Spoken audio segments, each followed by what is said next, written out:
창세기 1장 1절에서 8절까지 보겠습니다.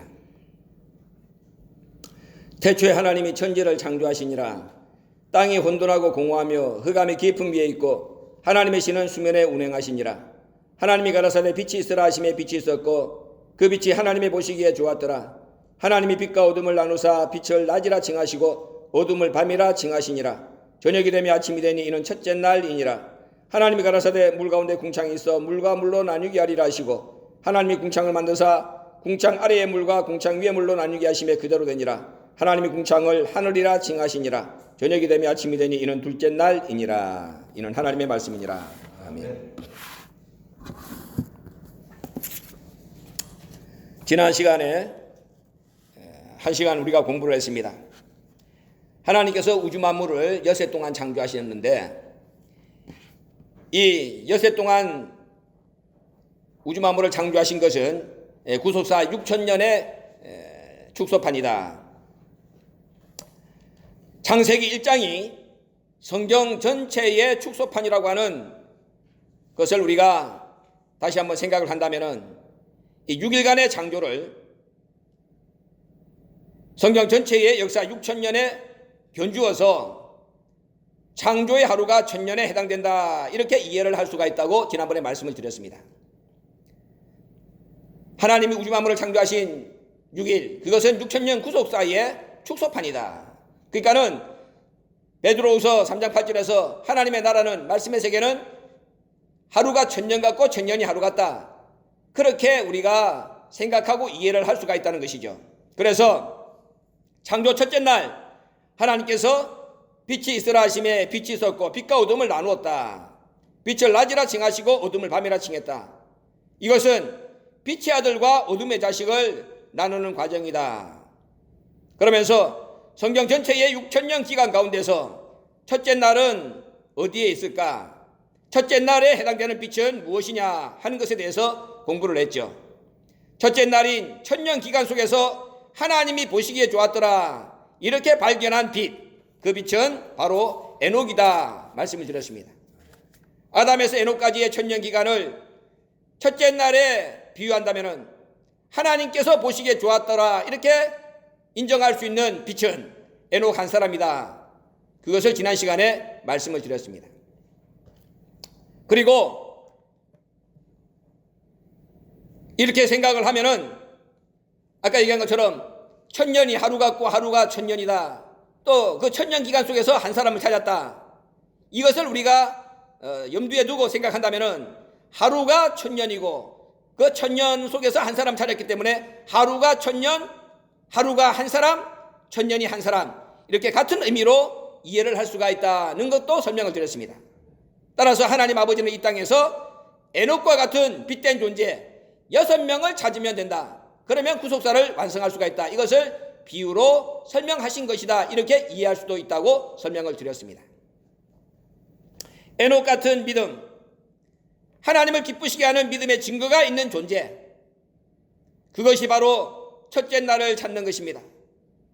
하나님은 1,000년의 기간 속에서 에녹을 만남으로써 비로소 잃어버린 한날, 첫째 날의 빛을 찾은 것이다, 그렇게 설명을 드렸습니다. 우리 하나님 아버지는 이 세상에서 따라서 6날만 찾으면 됩니다.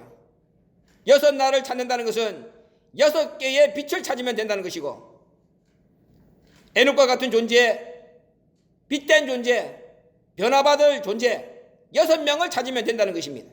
그리하면은 7째 날 안식 세계가 완성되어진다. 6명을 찾아야 하나님의 구원 역사는 마무리되어진다. 원로 목사님이 우리에게 가르쳐 주신 말씀의 핵심입니다.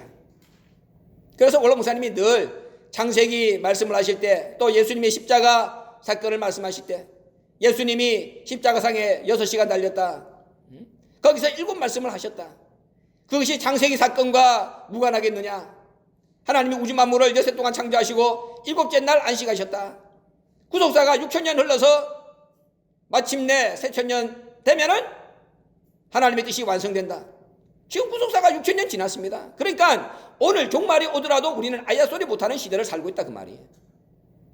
오늘 하루하루 연장된다고 해서 아이고 하나님의 뜻이 이루어지지 않는 것이 아니냐, 아니면은 하나님이 말씀하시는 것이 가짜가 아니냐, 이렇게 생각하는 배부른 사람들이 있지만 그거 아닙니다. 오늘 세상 끝이 와도 우리는 아야 소리 못하고 내일 와도 아야 소리 못하는 거예요. 이미 6,000년 시간은 지났어. 그잖아. 단지 로마서 2장 5절 말씀처럼 우리 하나님께서 정말 하루라도 더 참아주심으로 말미암아서 우리의 고집을 꺾고 우리의 완악함을 꺾고 그래서 한 사람이라도 더 찾으려고. 그런데 분명히 닫히는 때가 있는 거야. 노아 방주의 문은 하나님이 닫았습니다. 노아 보고 노아야 방주를 지어라. 노아가 70년 80년 동안 방주를 지었습니다. 70년 80년 동안 방주를 지었어. 근데 노아 600세 2월 10일 날 하나님이 오셔가지고 지금부터 7일 후면은, 그리고 7일 동안에 전부 다가 하나님이 방주 안에 들어가서 살 종자들은 다 잡아였잖아. 노아의 8식구. 그 다음에 생물들, 정결한 것, 부정한 것 다 구별해가지고 7일 만에 다 잡아였습니다. 그리고 하나님이 문을 딱 닫은 거야. 끝입니다. 그 7일, 지금부터 7일 후면 모든 역사가 7로 완성되는 거야. 6,000년 지나가지고 우리가 지금 7,000년 시대 속에 살고 있는 거 아닙니까? 오늘 끝이 와도 말 못해.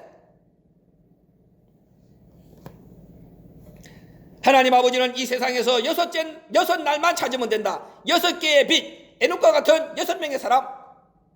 그리하면 7째 날 안식 세계가 이루어진다.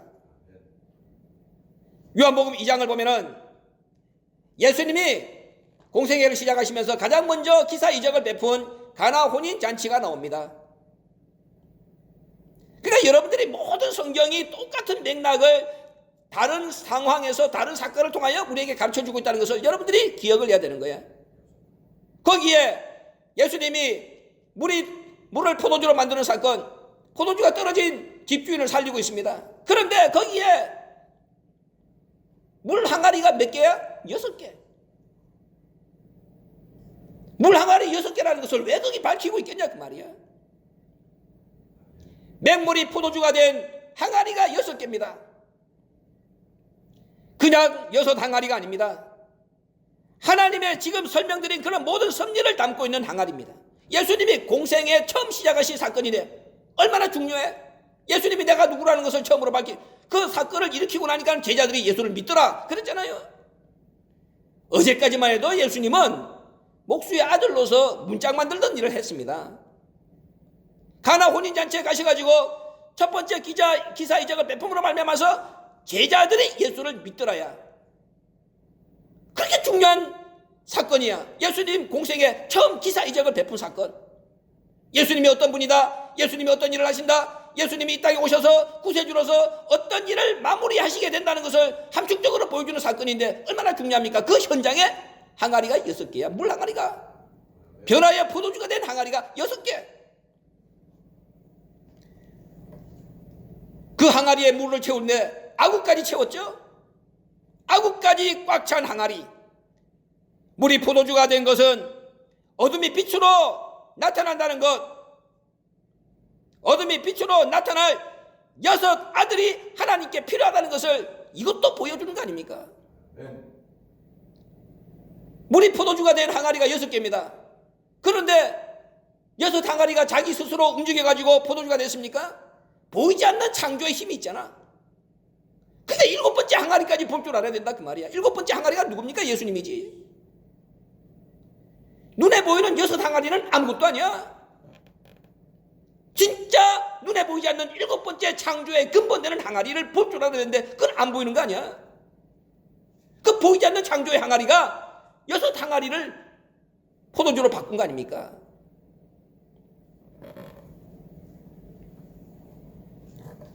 여섯 명을 찾아야 하나님의 구원 역사가 마무리되어진다. 다 성경 말씀을 보면 우리를 다 그릇이라 그랬잖아.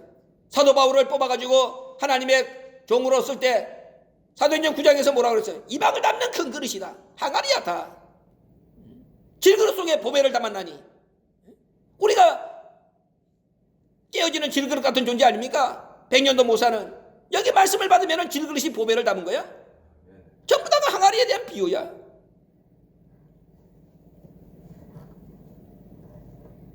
하나님의 역사는 아들을 찾는 역사입니다. 빛된 아들, 에녹과 같은 빛이 되는 아들을 찾는 역사입니다. 실족하지 않는 아들. 빛이 실족하는 거 맞습니까? 어둠이 실족하지. 마태복음 11장 6절에 보세요. 예수님이 나로 인하여 실족지 아니하는 복이 있다. 세례 요한은 예수님을 증거하라고, 종신토록 예수님을 증거하라고 보낸 빛에 대하여 증거하는 증인입니다. 근데 세례 요한이 시험이 들었습니다. 헤롯을 비방하다가 감옥에 갇혔죠. 근데 자기를 증거해 주는 그런 귀한 종이라고 감옥에 갇혔는데 예수님이 신방을 안 옵니다. 안 건져줍니다. 그러니까 시험 들었어. 제자들이 가가지고 세례 요한한테 문안합니다. 그러니까 세례 요한이 물어봤죠. 야, 예수님은 무슨 일하고 다니느냐?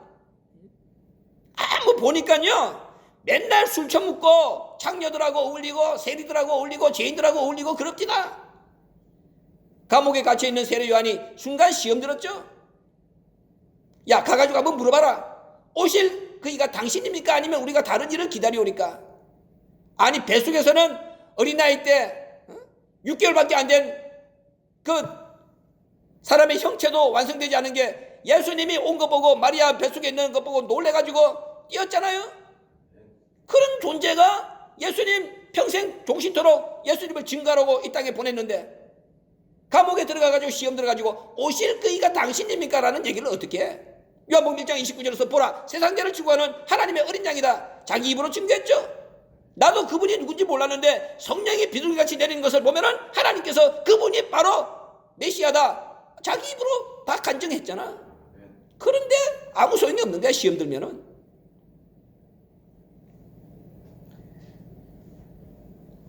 예수님이 시험 들어가지고 오실 그이가 당신이 옵니까? 다른 일을 기다려오니까 물으니까 뭐라고 그랬어? 야, 내가 그다 얘기했습니까? 아닌 거야. 성경에 기록된 대로 예수님이 하시는 일을 가르쳐줬어. 야, 소경이 보고 안진뱅이가 걷는다고 그래라.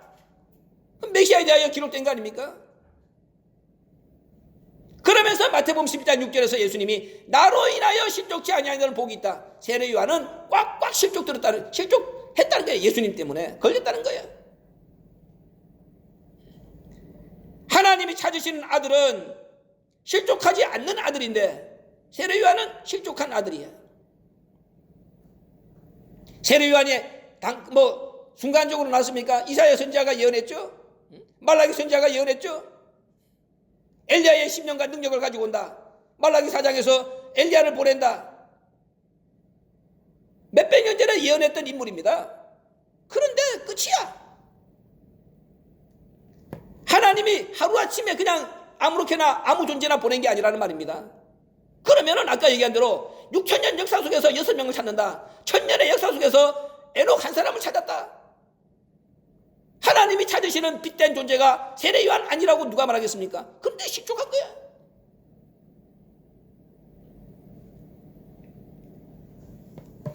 마태복음 11장을 찾아봅니다. 하나님의 역사, 아들 찾는 역사, 실족하지 않는 아들을 찾는 역사라는 것을 성경은 분명히 말씀하고 있습니다. 자, 마태복음 11장.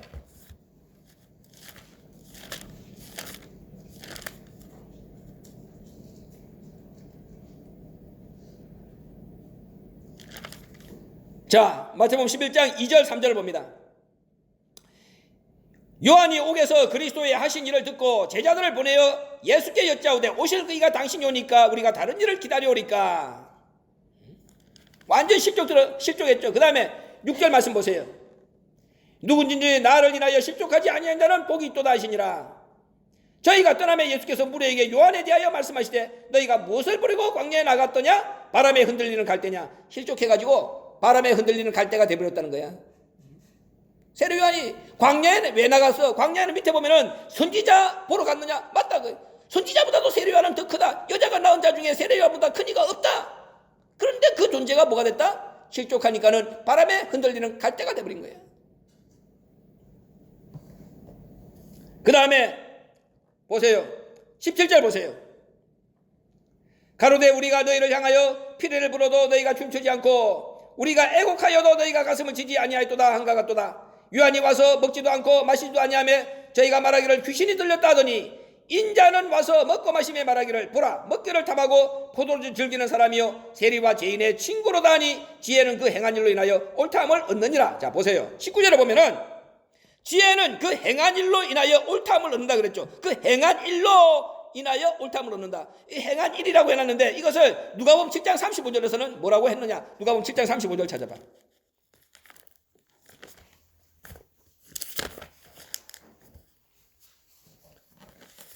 분명히 지혜는 그 행한 일로 인하여 옳다함을 얻는다 그랬죠. 누가복음 7장 35절은 뭐라는 거예요? 지혜는 자기의 모든 자녀로 인하여 옳다함을 얻느니라.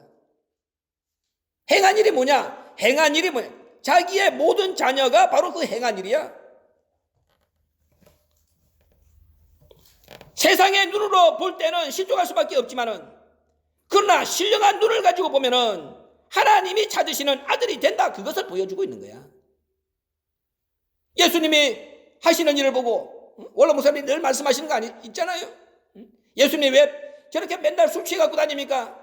그랬더니 포도주가 예수님의 그 속사정을 누가 알아? 포도주밖에 모르는 거예요. 예수님 내가 당신 뱃속에 들어갈까요? 가서 내가 위로해 드릴까요?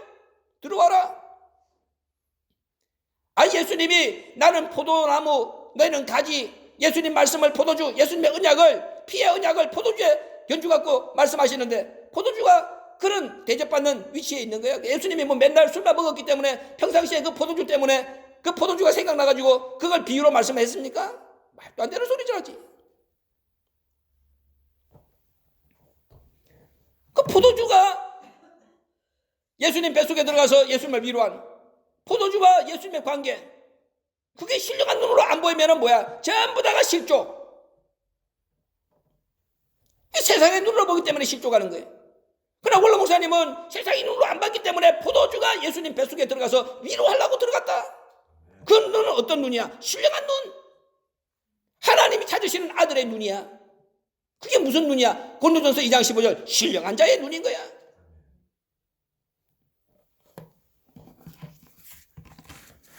그러니까 우리가 이런 걸 모르면은 지금 얘기한 거 뭐 6 항아리, 그게 눈에 보이지 않는 7 항아리를 통해서 뭐 물이 포도주가 됐다, 이런 거 100번 얘기해봐야 이해가 되겠습니까? 이해가 안 되는 거지. 이해가 안 되는 거야.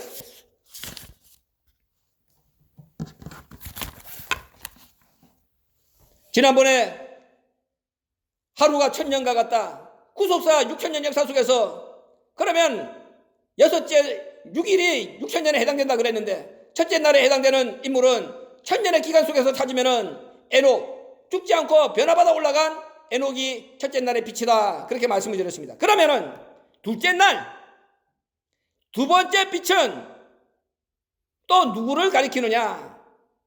누가 둘째 날의 빛이 될 수가 있느냐? 에녹과 같은.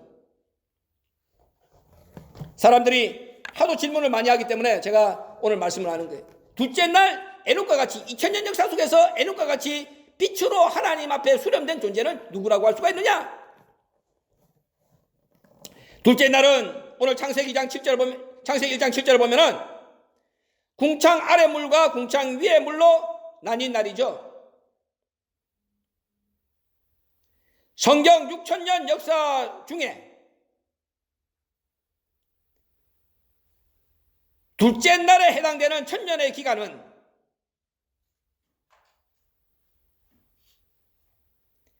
주전 3000년에서 주전 2000년 사이죠.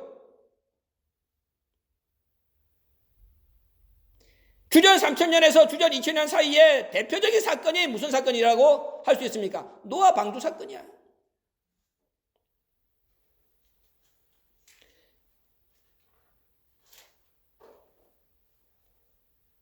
노아 홍수로 말미암아서 온 인류는 물에 잠기고 맙니다. 노아는 아담역으로 1056년에 출생했습니다. 그리고 그가 600세 되던 아담역으로 1656년에 홍수가 일어났습니다. 아담역으로 1656년은 우리가 쓰는 주전으로 말하면은 주전 2458년이야.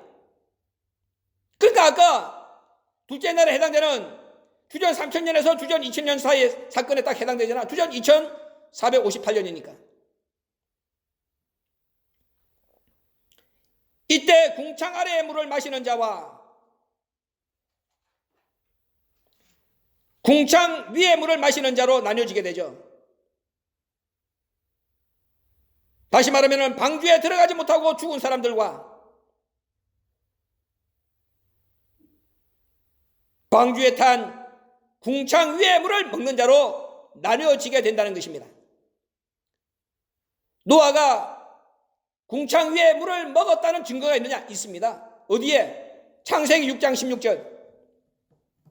하나님은 노아한테 방주를 짓는 방주의 구조를 다 설명을 해줬습니다. 그리고 위에다가 반드시 창을 내라.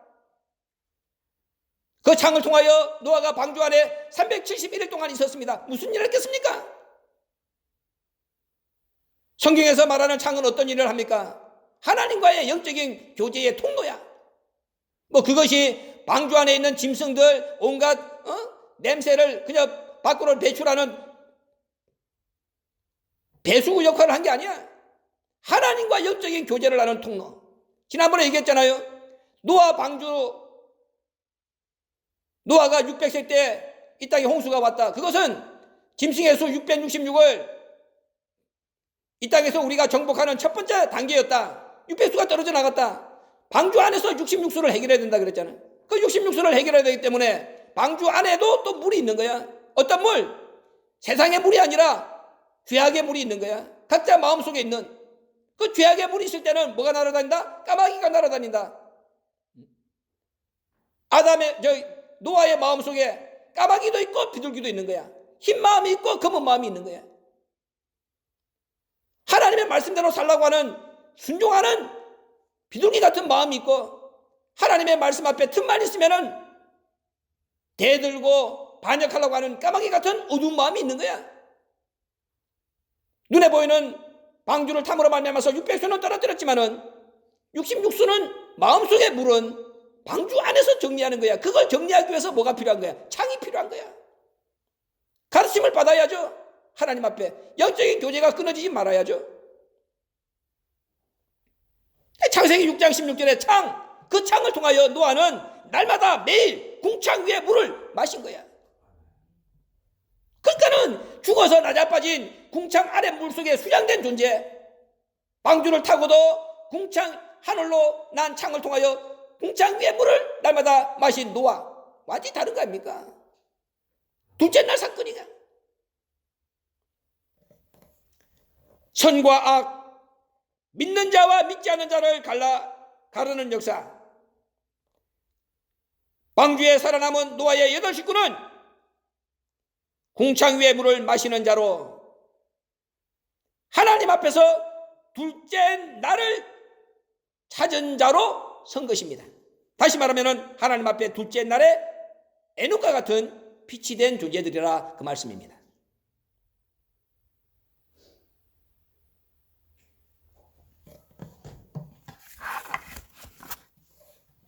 창세기 1장 2절을 보면은 하나님의 신은 수면 위를 운행하고 있다 이렇게 말씀하고 있죠. 노아 방주는 수면 위를 운행하시는 하나님의 신의 그림자입니다. 이 수면이 아랫물을 얘기하잖아. 예수님도 수면 위를 운행하신 분이시죠. 마태복음 14장 25절. 물 위를 예수님이 걸었잖아. 예수님은 수면 위를 운행하신 거예요. 예수님이 수면 위를 운행하신 존재라는 것을 성경은 두 군데서 정확하게 증명을 해주고 있습니다. 자, 마태복음 3장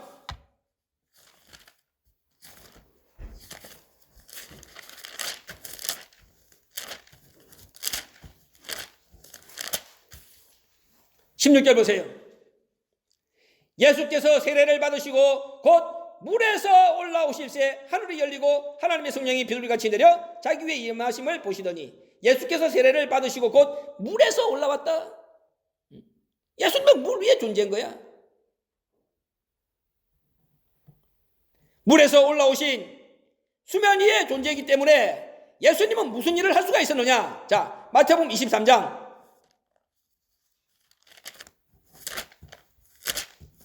37절과 38절을 봅니다.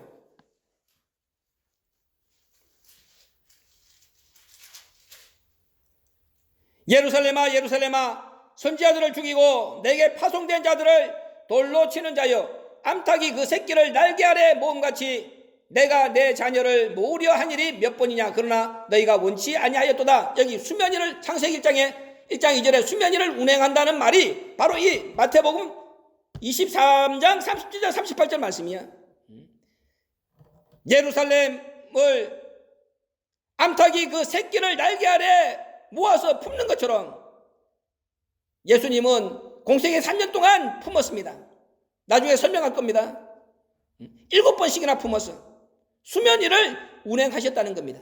내가 얘기한 것이 아닙니다. 신학자들이 그렇게 얘기하는 거야. 창세기 1장 2절에 수면위를 운행했다는 말이 바로 이 표현이야. 마태복음 23장 30절 38절 암탉이 새끼를 품듯이 품었다. 그것이 수면 위를 운행하는 신이 운행한다는 것에 대한 해석입니다.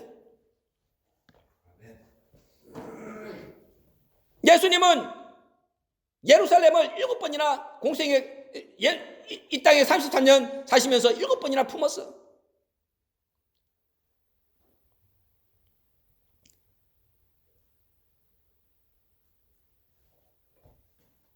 땅은 혼돈하고 공허하며 흑암이 깊은 위에 있고, 이 땅이 뭘 얘기합니까? 하나님의 빛, 하나님의 생명, 하나님의 사랑이 없는 존재들, 그게 땅이야. 그래서 혼돈하고 공허하고 흑암이 깊은 위에 있다. 흑암이 깊은 위에 있다는 말은 언제나 땅은 수면에 잠겨 있다는 뜻이야. 그래서 그 위를 하나님의 신이 운행하시는 거예요. 잘 들으세요. 이 말씀은, 지금부터 하는 말씀은 잘 들으시라고. 내 말이 아니기 때문에 잘 들으라는 겁니다. 수면에 운행하셨다는 것은 말씀이 말씀 위에 운행하셨다는 뜻입니다. 하나님의 신이 수면에 운행하셨다는 것은 말씀이 말씀 위에 운행했다는 뜻이다. 무슨 말이냐? 요한복음 1장 1절을 보면은 태초에 말씀이 계시니라. 이 말씀이 하나님과 함께 계셨으니 이 말씀이 곧 하나님이라. 말씀과 하나님이 등장하죠. 말씀과 하나님이. 말씀은 말씀 자체로 말씀인 거야. 근데 말씀보다 하나님이 크잖아요. 그러니까 그 하나님은 여러분들이 이해를 돕게 말한다면은 원로 목사님은 야, 그 하나님을 큰 말씀이라고 생각해라 그런 거야. 말씀과 하나님이 있는데 하나님이 말씀보다 크잖아. 말씀이 하나님과 함께 있음으로 말미암아서 하나님 대접을 받았잖아. 그럼 그 하나님은 뭐냐 그러면은 야, 너희가 이해가 안 되면은 그냥 큰 말씀이라고 생각하면 된다. 하나님의 힘, 하나님의 빛, 하나님의 사랑, 하나님의 생명이 말씀 위에 운행하셨다는 것, 그것이 수면에 운행하셨다는 뜻이고 말씀이 말씀 위에 운행하셨다는 뜻입니다. 다시 말하면 큰 말씀이 작은 말씀을 품었다는 뜻입니다. 하나님은 창조하신 모든 것을 품으시는 분입니다. 비록 그것이 어둠이라 할지라도 말씀으로 창조했기 때문에 하나님은 어둠도 품으시는 거야. 요한복음 1장에도 태초가 나오고 창세기 1장에도 태초가 나옵니다. 어떤 태초가 큽니까? 요한복음 1장의 태초는 근본의 태초야. 요한복음 1장의 태초가 창세기 1장의 태초를 품은 거야. 믿지 않는 예루살렘도 말씀으로 지었고 지옥도 말씀으로 지었습니다. 믿지 못해 물에 빠져들어가는 베드로 다 품은 겁니다. 수면 위를 운행하신다는 뜻이 그렇게 큰 뜻이야. 원로 목사님은 이 말씀을 하시고 난 뒤에 결론적으로 뭐라고 얘기했느냐? 지옥과 천국은 종이 한 장 차이다. 뒤집으면은 바뀌는 것은 순간이기 때문에 버리지 않고 다 품으신다는 것입니다. 그래서 먼저 된 자가 나중되고 나중된 자가 먼저 된다는 얘기를 하시는 거야. 왜 못 버리느냐? 야, 오늘은 너희가 빗된 자리에 앉았지. 내일 어떻게 될지 알게 뭐야? 그잖아. 우편 강도가 좌편 강도하고 똑같이 예수를 비방하다가 좌편 강도를 비방하는 그러한 예수 증거자로 바뀔 것 누가 생각했겠습니까? 십자가상에서 벌어진 일이야. 그러니까 하나님은 안 버리는. 만약에 하나님이 우편 강도 좌편 강도를 다 버렸다 그래봐. 예수님이 어떻게 3일길을 걷습니까? 품었기 때문에 가능한 일이야. 품었기 때문에. 그게 수면위를 운행하시는 거야. 수면위를 운행한다는 말이 아까 암탉이 새끼를 모음같이. 그만큼 큰 거야. 그러니까 큰 말씀이 작은 말씀을 품었다. 요한복음 1장의 태초가 창세기 1장의 태초를 품었다. 말씀이 말씀을 품었다. 말씀이 말씀 위에 운행했다. 그 뜻이야. 큰 말씀이 작은 말씀 위에 운행했다. 지옥과 천국은 종이 한 장 차이고 뒤집으면 바뀌기 때문에 하나님은 버리지 않고 품으시는 것입니다. 그래서 시편 139편 12절을 보면은 하나님에게는 흑암과 빛이 일반이라. 똑같다. 우리는 빛은 빛이고 어둠은 어둠이다 얘기하잖아요. 하나님한테는 어둠도 빛이고 빛도 빛인 거야. 오늘만 어둠이고 오늘만 빛이지 내일 바뀌면은 뭐야? 응? 아까 종이 앞뒷면하고 똑같은 거야. 그러니까 하나님은 버릴 수가 없는 거야. 품어야지. 그게 수면위를 운행하시는 하나님의 사랑이야. 그렇다면은 창세기 1장 4절에 하나님이 빛이 있으라 하시며 빛이 있었다. 빛이 왜 있어야 할까요? 하나님은 어둠과 빛이 일반이라 그랬는데 왜 빛이 있어야 되느냐? 어둠이 있기 때문에 빛이 있어야 된다는 거야. 어둠이 없으면 빛이 있을 이유가 없는 거야. 따라서 이 빛도 원로 목사님은 하나님의 서러움이라 이렇게 말씀한 거야. 하나님의 나라는 빛도 없고 어둠도 없는 나라입니다. 하나님이 창세기 1장에서 빛이 있으라는 것은 어둠 때문에 그 어둠을 몰아내고 어둠한테 빛이 이렇게 좋은 것이라는 것을 알려주려고 어둠의 반대가 빛이라는 것을 보여주려고 빛이 있으라고 한 거야. 하나님의 나라에는 빛도 없고 어둠도 없어. 그러면 빛이 있으라고 하신 것은 하나님의 기쁨이 아니고 하나님의 서러움인 거야. 왜? 어둠 때문에 빛이 있으라고 했기 때문에. 우리는 생각하면은 빛은 좋은 거야 라고 생각하지만 하나님 입장에서 놓고 볼 때는 어둠 때문에 빛을 하나님의 나라는 빛도 없고 어둠도 없는데 빛이 나오라 그랬기 때문에 빛도 하나님의 서러움이야. 서러움.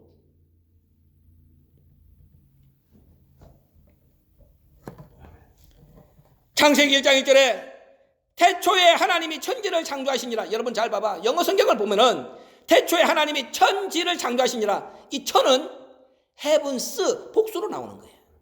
단수가 아닙니다. 복수. heavens야. 태초에 하나님이 천지를 창조하시나 할 때 천은 복수야. 복수. heavens. 천지를 창조하시니라. 이것은 빛이 어둠보다 많다는 것, 천이 지보다 많다는 것을 보여주는 겁니다. 만약에 지가 천보다 많아봐 하나님의 나라가 뭐가 되겠습니까? 그잖아. 근데 원로 목사님 표현대로 말하면은 루시퍼가 반란을 일으켜가지고 천사 세계가 3분의 1이 불순종하게 됐다 그랬잖아. 3분의 1은 순종하잖아. 천이 지보다 많은 거야. 그러니까는 하나님이 아까 빛을 어둠 때문에 빛이 있으라 그랬지만은 그 빛이 어둠보다 많다는 것을, 그래서 천지를 창조하시려 할 때 천이 복수 개념인 거야. 여기서 천은 신령한 자를 가리키고 지는 신령하지 못한 존재를 가리킵니다.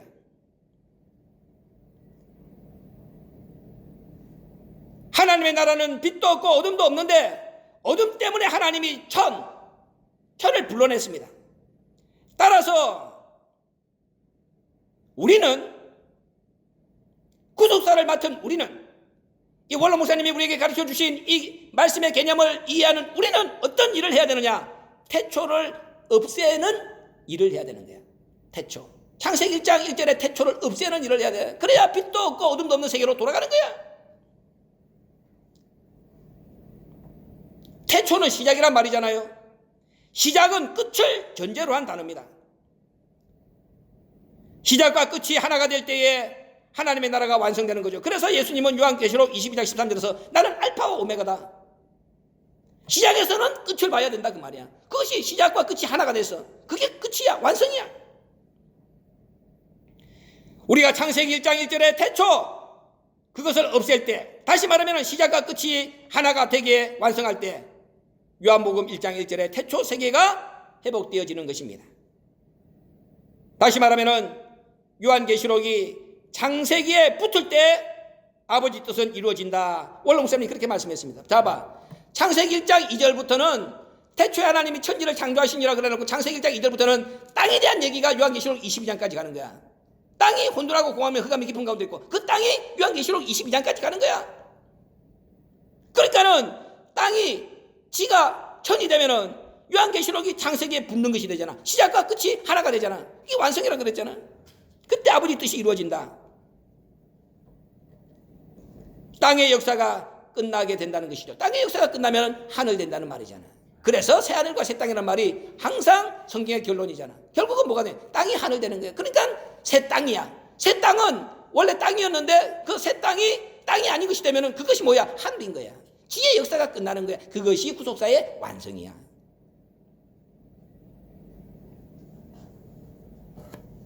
이렇게 우리가 이런 공부를 안 해서 그렇지, 원로 목사님은 이런 공부를 우리한테 다 가르쳐 주기를 원하신 거예요. 우리가 둔하기 때문에 이 말씀은 벌써 30년, 40년 전에 하시고 가신 말씀이에요. 지금 들어도 이해가 안 되지. 무슨 말인지. 그러니까는 예수님이 사도 바울이 한 얘기, 내가 너희들한테 이 말을 하려고 해도 지금 너희가 깨닫는 것이 둔해. 멜기세덱에 대해서 말 못하고 가신 거예요. 예수님 요한복음 16장 12절에서 내가 너희한테 이를 말이 많지만 감당하지 못해. 때가 돼야 아버지라는 것을 밝히 이르리라. 이런 말씀이 다 뒤로 숨어버린 거예요. 여러분들은 듣고 싶어도 듣지를 못하는 거지. 그렇잖아? 빛은 어둠 때문에 하나님이 나오라 그런 것이다. 그래서 그 빛도 하나님의 서름이다. 잊지 마시기 바랍니다. 하나님의 나라는 빛도 없고 어둠도 없어. 태초가 없을 때, 없어질 때, 시작과 끝이 하나가 될 때, 요한계시록이 창세기에 붙을 때, 지혜의 역사가 이 땅에서 완전히 없어질 때, 혼돈과 공허, 흑암의 세계가 완전히 없어질 때, 수면 위를 운행하는 신이 완전히 품어버릴 때, 그때에 하나님의 구속사가 완성되어지는 것이다. 명심하시고 하나님이 천년 때마다 한 존재를 찾는 거예요. 그 얼마나 하나님이 가슴 조마조마하시겠어. 에녹 하나 찾았을 때는 그렇게 기쁘시는 거 아니에요. 둘째 날은 궁창 위의 물과 궁창 아래 물을 나눌 때는 하나님 보시기에 좋지 않은 거야. 보시기에 좋았더라가 없어. 그러나 그 가운데서 찾은 것이 뭐야? 노아야. 노아. 근데 노아 가정은 결국적으로 함의 범죄가 나중에 발생하게 되잖아. 하나님 보시기에 좋았더라가 없는 이유가 있는 거야. 천년 만에 겨우 찾았는데. 그잖아. 그럼 우리가 6천년 마지막 구속사에 종지부를 찍어드리는 한 존재, 내가 돼야 된다고 생각할 때에 함의 범죄가 그 들어오는 과정을 아까 내가 노아 방주 안에서 얘기를 했잖아요. 비둘기 같은 마음과 까마귀 같은 마음 정리가 안 되면은 666이 정리가 안 되면은 짐승의 수가 사람의 수라 그랬어.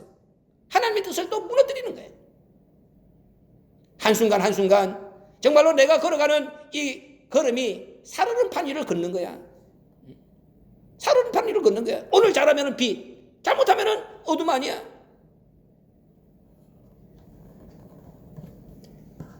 둘째 날 하나님이 찾으신 살아있는 노아의 8 식구, 궁창 위에 물을 마시는 하나님 앞에 둘째 날의 빛이 되었습니다. 우리도 마지막 6째 날 하나님이 찾으시는 진짜 사람, 요한계시록 21장 7절에 하나님의 아들로 부르심을 받을 수 있는 그런 존재, 그런 존재가 되기 위해서 오늘도 각자 자신의 자리를 더욱더 깨어있는 믿음으로 잘 지켜야 된다. 명심하시고 오늘 주신 말씀 집에 가서 곱씹고 또 곱씹어서 이 귀한 말씀을 주신 우리 아버지의 심정을 만분의 1이라도 늦었지만은 헤아려 드리는 신광의 고속들 되시길 주의 이름으로 부탁을 드립니다. 고마우신 아버지 감사합니다. 오늘도 귀하신 말씀, 이야기 벅찬 말씀, 원로 목사님은 이미 40년 전에 이 말씀을 우리에게 주시고 남겨주시고 가셨습니다. 그 말씀을 그래도 더듬어서 오늘 우리가 다시 한번 그 당시 상황에 빠져서 이 말씀을 주실 때에 우리 아버지의 안타까운 심정, 정말 빛조차도 하나님의 서러움이라고 말씀하신 그 심정, 만분의 1이라도 헤아려 드릴 수 있는 하나님의 아들 된 자가 될 수 있도록 인도하여 주시옵소서. 에녹처럼 노아처럼 천년마다 한 사람씩 찾아서 잃어버린 사람 그 숫자를 채우기를 원하셨던 우리 아버지의 귀하신 뜻 속에 우리도 들어갈 수 있는 거룩한 존재가 될 수 있도록 축복해 주시옵소서. 예수님의 이름으로 감사기도 올려옵나이다.